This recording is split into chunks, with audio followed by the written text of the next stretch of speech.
What is up, everyone? It's Quinn here, and in this video I'm going to be updating my top 15 rookie running back rankings after the NFL draft. As always, I want to hear your guys' thoughts. Which running backs you have higher or lower? Let me know. I think once we're getting out of like the top maybe 5 running backs, there's going to be a lot of variance in how people are viewing this class. Do you like a certain guy heading in, or, is a certain landing spot you think better than another one? So I think it'll get interesting once we get into like tier 4, tier 5. But let's just dive right into it. We're going to start off with my tier 1 running back. It's going to be Jonathan Brooks. He was my RB1 heading into the draft. He's going to be my clear-cut RB1 after the draft. He was the 14th pick of the second round. He was the only running back to go in round 2. He has a 3-down skill set. You look at his new head coach, Dave Canales. He was totally fine using Rachaad White as a workhorse in 2023. It's kind of rare to have a true 3-down workhorse in today's NFL, so the fact that his head coach was willing to do that in 2023, I think is a super solid sign, and I'd be willing to take Jonathan Brooks at the back end of round 1 rookie drafts. Now looking at tier 2, it's going to be another one-man tier. Going to go with Trey Benson here as my RB2. Just like Jonathan Brooks is my clear running back 1, Benson's pretty locked in here as my RB2. He goes with the second pick of the third round to the Cardinals.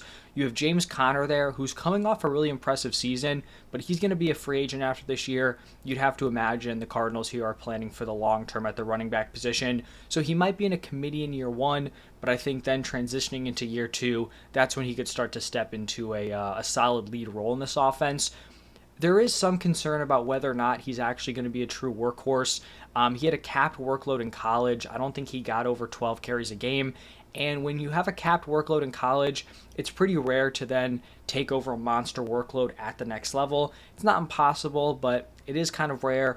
But for Benson here, he can catch passes. He's a big play threat, super fast, ran a sub 4.40. So I do like him here as my RB2. Now shifting into tier 3. There's going to be 3 running backs in this tier. And these guys were very tough to rank. There's just a lot of unknowns in their backfields, and I feel like there's a lot of different ways these guys' situations could play out. So I'm going to go with Marshawn Lloyd as my running back 3, Jalen Wright as my running back 4, and then Blake Corum as my RB5. And then I'll kind of explain why I have these guys ranked where they are. So starting off with Marshawn Lloyd here, he goes third round to the Packers. Now when you first look at this, you might think, not a great landing spot. Josh Jacobs just signed a 4-year deal this offseason. But when you actually look at that contract, the Packers have an out after 1 year. And the fact that they're going out and spending draft capital on a day 2 running back makes me think they're definitely considering that as a realistic possibility to kind of get out of that contract, turn it into pretty much a 1-year deal here with Josh Jacobs. And I do think there's some serious upside being the running back 1 for this offense. It's a young unit. They're clearly going to continue to improve. They took a huge step forward last year in Jordan Love's first year as the starter. And then you look at Marshawn Lloyd. He can catch passes. He ran a 4.46 at 220 pounds, which is very impressive. Also had 57% of his rushing yards on breakaway runs, so he can clearly rip off the big play. If he's the future RB1 for the Packers, I think this could turn into a great landing spot. Now the downside, right, is Josh Jacobs plays really well this year. He kills it, and now they're keeping Josh Jacobs long-term, and Marshawn Lloyd's more locked into like an RB2 committee role. That's definitely the downside, but there's also some upside if this shakes out right for him. Now the next running back is going to be Jalen Wright, and even though he didn't get day 2 draft capital, going round 4 to the Dolphins is pretty much like the dream landing spot, or one of the top landing spots if you're not going day 2. Probably would have preferred like the Cowboys or a situation like that. But if you're not going to be locked in as the clear-cut RB1, the Dolphins, I think, is definitely the spot to land here. Short term, probably not going to have a huge role unless Achane or Mostert gets hurt in the 2024 season, which, I mean, it's possible for either of those guys to go down. I think they both dealt with injuries last year. I know Achane did. But if they stay healthy, he's probably not going to have a huge role in year 1. But with Mostert being 32 years old, a future committee for the Dolphins here of Achane and Jalen Wright sounds pretty fun. They're both super athletic, super fast options. And they proved last year, the Dolphins did, that they can support 2 top fantasy running backs. So a guy like Achane's never going to carry a massive workload. If he's split in touches with Jalen Wright, I think both these guys could have a lot of fantasy success moving forward. So even though he didn't get picked in the first 3 rounds, I still like him here as my running back 4. And then my final running back in this tier is going to be Blake Corum. And it's just kind of tough to predict how this Rams backfield is going to shake out. I mean, shout out to Kyron Williams. Unfortunately, we have yet another example of these late round or undrafted running backs who perform really well and then teams still go out and try to replace them. Some people thought Kyron was, invincible from that happening to him. He was not. They do bring in competition here with Blake Corum. And it's just interesting because they obviously spent solid draft capital on Blake Corum, but Kyron Williams was great in 2023, but it was clear that the workload he had was pretty unsustainable. At his size, you don't want him taking the massive amount of touches that he saw last year. So there definitely is a path for Blake Corum to step in and get involved. I think he has a decent shot at getting the goal line work. Even though he's not a huge running back, he's like 5'8", 205. He's going to be bigger than Kyron Williams, at least in terms of what they were weighing in at. Heading into the draft process. Corum's coming off a 26 touchdown season. He could probably also work in on the ground, and I think that's the way he finds a decent role in this offense. Tough to see him taking much receiving work from Kyron Williams, but I do think there's a path to him kind of working in here. And then now shifting into tier 4, to be totally honest, I didn't really love a ton of the landing spots here for the rest of these running backs. So not overly excited to draft in this tier, but if these guys are going to fall in rookie drafts, I'll take them. So we're going to start off here with Bucky Irving as my running back 6. He goes in the 4th round to the Bucks, and personally, I was kind of surprised with this landing spot. I did think that the Bucks would go out and bring in some competition for Rachaad White, but I didn't really expect it to be a pass-catching running back. I thought it would have been more of like an early down guy, potentially like an Audric Estime type. They end up going out and bringing in Bucky Irving. And we look at Rachaad White's 2023 season, he handled a really large workload. Like I talked about with Dave Canales and Jonathan Brooks, Dave Canales gave Rachaad White a significant workload. In terms of his efficiency, he was pretty poor on the ground, but he was pretty solid as a pass catcher. So I think this is an interesting landing spot for Bucky Irving because I think in most situations he could have kind of been locked into just a receiving role. But if he can go, receiving for receiving with Rachaad White, and then Rachaad White struggled on the ground last year, Bucky Irving could end up having a pretty decent role in this offense. I think he's going to be locked in, competing for this opportunity. His athletic testing was really bad. We know that. But I do think there's just a route for him to kind of break out here in this backfield, and I think the landing spot ends up kind of playing to his advantage. Now, there's a chance this goes the other way, right, where if he's not beating out Rachaad White for receiving work, and then Rachaad White's keeping the work on the ground, then he could be kind of phased out of this offense, but the upside's also there for him to honestly potentially take over. Not saying it's like over 50% chance, but there is a route to him just, being the clear-cut RB1 for this Bucs team. Now, the next running back is going to be Ray Davis, my RB7. He goes in round 4 to the Bills, coming off back-to-back 1,000-yard seasons, had solid receiving usage in both those years, so he does possess some three-down skills. I just think on this Bills offense, there's a pretty clear path to him getting some work. The Bills showed last year that even though they like James Cook, they're going to have him getting involved. They want another running back to come in and help carry the load, whether it was Latavius Murray, Leonard Fournette at some point, Damian Harris earlier on in the season. They always had another running back kind of working in, especially on the goal line. So Ray Davis isn't massive, like he's 5'8", 211, but that's 10 pounds heavier than James Cook was when he was heading into the NFL. So I think Davis could come in, take some work on the early downs, maybe working on the goal line, and he does have a legit path to being fantasy relevant in year 1, which I think is pretty interesting. Now the next running back, my RB8, it's going to be Audric Estime. He goes in round 5 to the Broncos, so not great draft capital, but I was pretty high on Estime heading into the draft, and I do really like this landing spot. He is stepping into kind of a crowded backfield with 3 playable options. You have Javonte Williams, Samaje Perine, and Jaleel McLaughlin, but both Javonte Williams and Samaje Perine are going to be free agents at the end of the season. You have Jaleel McLaughlin, who played pretty well in a limited role last year, but he's pretty much like the complete opposite of Estime as a player. He's super small, more of like a receiving down guy, a third down back compared to Estime, who's going to be more like an early down grinder, potential goal line back. So I think in 2025, we could end up seeing Estime carry a decent workload, especially on, down 1 and down 2 for the Broncos here. Who knows what happens with this running back room, but I just think he's definitely in the mix, which is interesting, and the fact that I liked him heading into the draft also kind of plays into this. We're going to have 2 more tier 4 running backs. The first one's going to be Will Shipley. He goes to the Eagles in the 4th round. It kind of seems like they're drafting him here to potentially be Kenneth Gainwell's replacement in 2025. They like Gainwell. He was their clear-cut RB2 last year. Early on in the season, he actually started off as their running back 1 before he got hurt. But I think for Will Shipley here, that's probably, I guess, the upside of what we're looking at, like a handcuff for the future. And I do think he'll be able to carve out a receiving role at some point in his NFL career.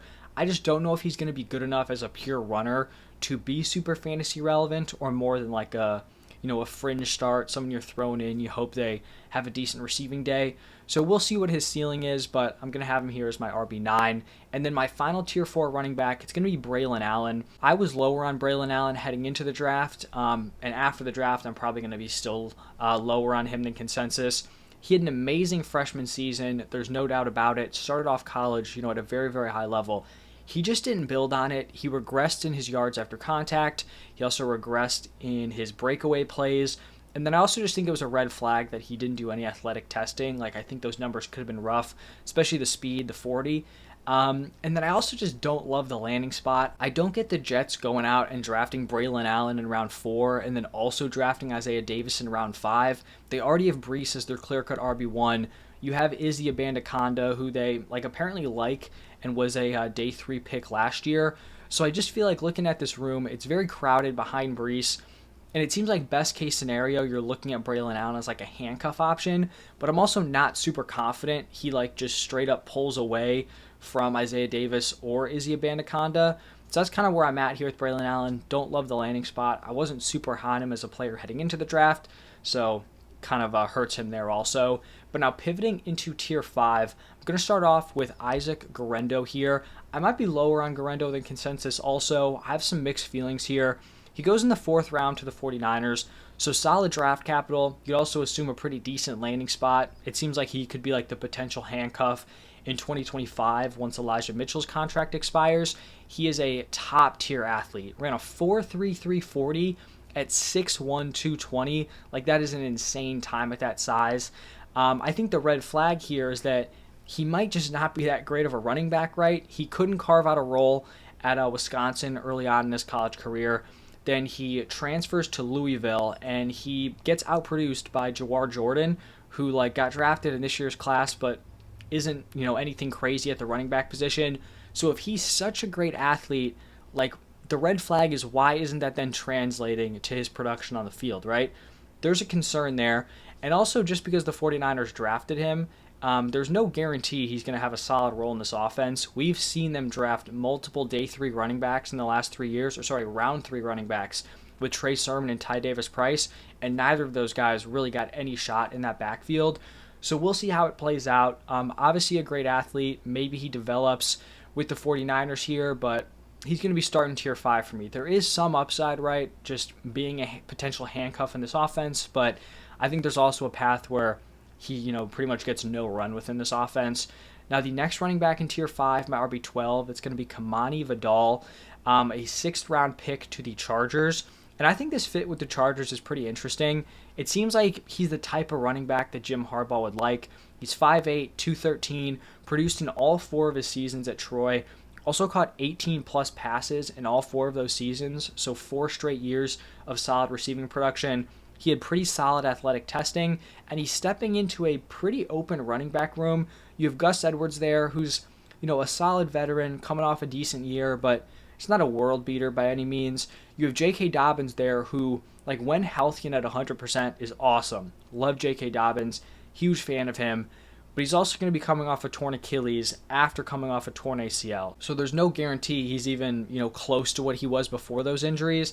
I would not be shocked if Vidal had a legit role here in year 1, which would be pretty interesting for a 6th round pick. It seems like we know Jim Harbaugh is going to want to run the ball. Who's actually going to be the guy that breaks out and gets that opportunity? It could be him. Who knows? The next running back is going to be Dylan Laube. Goes in the 6th round to the Raiders. Don't hate this landing spot. You have Zamir White and Alexander Madison there, but that's not crazy competition. I think from day 1 he should be the best pass catching running back.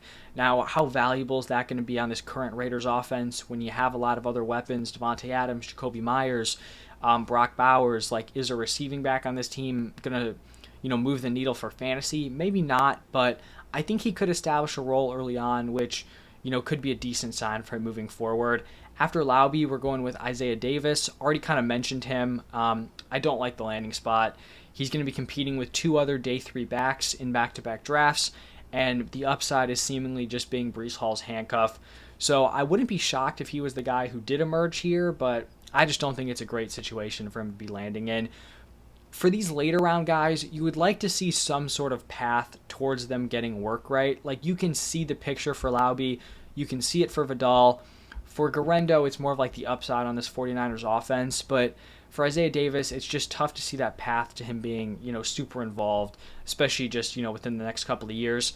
And then my final running back here is going to be Rasheen Ali, my RB15. He goes in the 5th round to the Ravens. This dude had a monster sophomore season. He rushed for over 1,400 yards, caught 46 passes for 342 yards. So great production on the ground and in the air. Also scored 24 touchdowns that season. He is stepping into a somewhat crowded running back room with Derrick Henry, Keaton Mitchell. But Derrick Henry's getting up there in age, a lot of tread on the tires. Keaton Mitchell's coming off an ACL. There could be an opportunity for Ali to make some sort of impact in this offense. And then I also kind of just wanted to give an honorable mention to Sione Vaki. I didn't end up putting him in the top 15, but I think he's a pretty interesting flyer.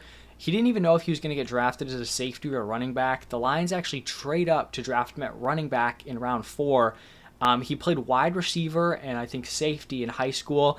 Utah has injuries at the running back position. They just throw this dude in there. He rushes for over 150 yards in his first game. Then the next game, catches 5 passes for 149 yards. So it'll be interesting to see, how much the Lions actually want to transfer him over to a full-time running back, or if he's just kind of going to be used as like a gadget player, special teamer. That potential like locked-in special teamer role is what kind of prevented me from putting him in the top 15.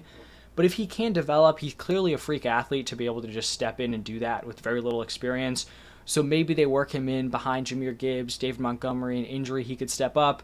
The concern of just being, locked into the special teams role is what, kind of kept him down here. But I just wanted to give him an honorable mention here. It would be pretty fun if he was able to actually lock in a role here for this Lions offense. But that's going to wrap it up for my top 15. Let me know your thoughts on these rankings. Which guys did you have higher or lower? I'm going to be putting out my top 36 Superflex rankings tomorrow, so stay tuned for that. Thank you all for stopping by, and I will see you in the next one.